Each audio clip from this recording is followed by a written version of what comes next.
Okey, sekarang ni saya berada di Putrajaya menghadiri majlis Mass Dealer Conference yang dihadiri oleh 2,700 dealer aktif public go bawah Jihanet Network.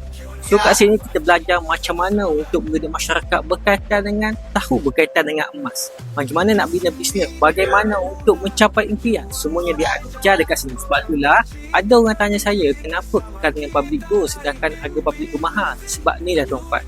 Public go bukan sekadar jual beli emas tapi provide dengan ilmu, provide dengan platform untuk kita ubah kehidupan, bukan sekadar jual beli emas. Jadi tuan-puan yang mana nak ubah hidup, nak berjaya dengan public go, nak berjaya dalam simpanan emas, kaya dengan emas, boleh simalan saya akan bantu anda guide bersama tim Jihanet Network untuk sama-sama mencapai matlamat yang kita inginkan.